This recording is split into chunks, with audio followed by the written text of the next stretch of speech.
এমন হচ্ছে যে প্রথম 2টো থেকে 4টে পর্যন্ত শ্রী গৌড়ীয় মঠ কর্তৃপক্ষ তরফ থেকে সোমবার 26শে ফেব্রুয়ারি 2024 এক সাংবাদিক বৈঠকের আয়োজন করেন। উপস্থিত ছিলেন গৌড়ীয় মিশনের আচার্য তথা সভাপতি ভক্তি সুন্দর সন্ন্যাসী এবং বিআর ঋষিকেশ মহারাজ ও বিএন মধুসূদন মহারাজ, অ্যাসিস্ট্যান্ট সেক্রেটারি গৌড়ীয় মিশন।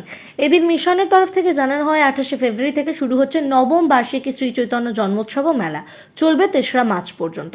মেলা উদ্বোধন 28শে ফেব্রুয়ারি। প্রতিদিন দুপুর 2টো থেকে রাত 8টা পর্যন্ত খোলা থাকবে চৈতন্য মেলা। বাগবাজার সর্বজনীন দুর্গোৎসব মাঠে এই মেলার আয়োজন করছেন কর্তৃপক্ষ। এই মেলার আয়োজক কলকাতার বাগবাজার গৌড়ীয় মিশন এবং সহযোগিতায় মহানাম সেবক সংঘ এবং অন্যান্য গৌড়ীয় সম্প্রদায়। প্রতিদিন চৈতন্য মেলাকে কেন্দ্র করে থাকছে আলোচনা সভা, বিভিন্ন প্রতিযোগিতা এবং জয় বন্দনা ও হরিনাম সংকীর্তন। গৌড়ীয় মিশনের প্রতিষ্ঠাতা শ্রী ভক্তি সিদ্ধান্ত সরস্বতী গোস্বামী প্রভুপাদের জন্মের 150 বছর, সেই উপলক্ষেও থাকছে নানা অনুষ্ঠান দেশ ও বিদেশে। RGM নিউজ, বনি সিংহ। প্রায় 100 বছরের উপরেই সংস্থা। 1966 সালে গভর্নমেন্ট গ্যাজেটিতেও বেরিয়েছে যে মিশনারি যে অ্যাক্টিভিটিস, অর্থাৎ মেডিকেল অ্যাক্টিভিটিস, এডুকেশনাল অ্যাক্টিভিটিস, তার সঙ্গে সোশ্যাল অ্যাক্টিভিটিস এগুলো রয়েছে। যেমন আমাদের নবদ্বীপে একটি ইংলিশ মিডিয়াম স্কুল 2018 সালের থেকে শুরু হয়েছে, যেটি CBSE অ্যাফিলিয়েটেড হবে আর 1-2 বছরের মধ্যেই তার ব্যবস্থা চলছে এবং বর্তমানে সেখানে প্রায় 60 জন মতো স্টুডেন্ট পড়াশোনা করছে। এছাড়া আমরা প্রত্যেক মাসে রুরাল এরিয়াতে, গ্রামে গঞ্জে গিয়ে মেডিকেল ক্যাম্প করি। আমাদের নিজেদের মঠগুলোতে, যে সমস্ত শাখা মঠ তথা কলকাতা হেড অফিসেও আমাদের মঠে মঠে চ্যারিটেবল ডিসপেন্সারি রয়েছে, যেখানে ডাক্তাররা বসেন এবং বিনামূল্যে ঔষধ বিতরণ করা হয়। এবং এই যে বন্যার ত্রাণ বা এই শীতকালে কম্বলাদি বিতরণ, এটা আমরা প্রত্যেক বছর সবসময় করে থাকি। সুপ্রিম কোর্টের জাজ থাকবেন মিস্টার অশোক গাঙ্গুলি এবং ব্রিটিশ হাই কমিশনের ডেপুটি কমিশনার উনি থাকবেন, এনারা উদ্বোধন করবার জন্য 28 তারিখে থাকবেন। এবং তার সঙ্গে আমাদের মিশনের সভাপতি অর্থাৎ গুরুদেব থাকছেন এবং মিশনের সম্পাদক সেক্রেটারি মহারাজ তিনিও থাকবেন।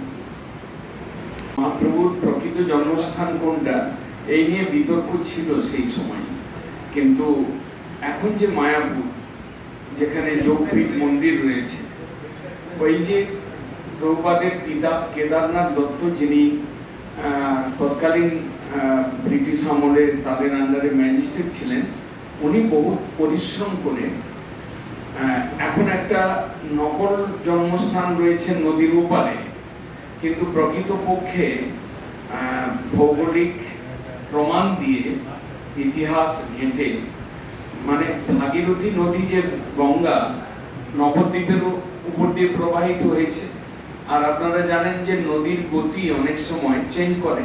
এই করতে করতে মহাপ্রভুর মূল জন্মভিটাটা এক সময় নদীর গর্ভেই চলে গিয়েছিল।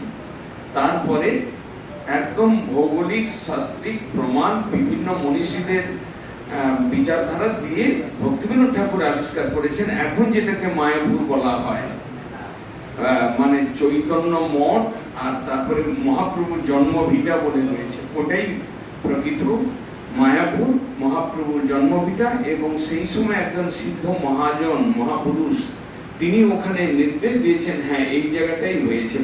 তিনি 125 বছরের একজন সিদ্ধ বাবা ছিলেন, জগন্নাথ দাস বাবাজি, তিনি বলেছেন হ্যাঁ এইভাবে প্রমাণিত হয়েছে। মানে তখন সরকারও সেটাকে অ্যাকসেপ্ট করেছে। এখন আপনার বাড়ি, অফিস এবং দোকানকে সুরক্ষিত রাখুন টোটাল সিকিউরিটি সলিউশনের সাথে। আমরা বিভিন্ন নামি দামি ব্র্যান্ডের সিসিটিভি ও সিসিটিভি সংক্রান্ত যাবতীয় অ্যাক্সেসরিজ বিক্রয় করার পাশাপাশি সার্ভিসও প্রোভাইড করে থাকি। টোটাল সিকিউরিটি সলিউশন একটি নির্ভরযোগ্য প্রতিষ্ঠান যা 24/7 সার্ভিস প্রোভাইড করে থাকে। তাছাড়া এই প্রতিষ্ঠান দীর্ঘদিন ধরে যত্ন সহকারে দোকান, বাড়ি, কারখানা, স্কুল, নার্সিংহোম, হোটেল, রেস্টুরেন্ট, শোরুমগুলিতে পরিষেবা দিয়ে চলেছে। আমাদের এখানে প্রশিক্ষণপ্রাপ্ত টেকনিশিয়ান দ্বারা কাজ করানো হয়। আমাদের ঠিকানা গার্ডেন রিচ, মেটিয়া ব্রুজ, কলকাতা 700024। বিশদে জানতে যোগাযোগ করুন 7003047447। লাইক, শেয়ার, ফলো করুন আমাদের ফেসবুক পেজ RGM নিউজ ও ফলো করুন ইনস্টাগ্রাম, ফলো করুন আমাদের RGM নিউজ। সঙ্গে থাকতে দেখতে থাকুন RGM নিউজ। আপনার এলাকার খবর সবার আগে।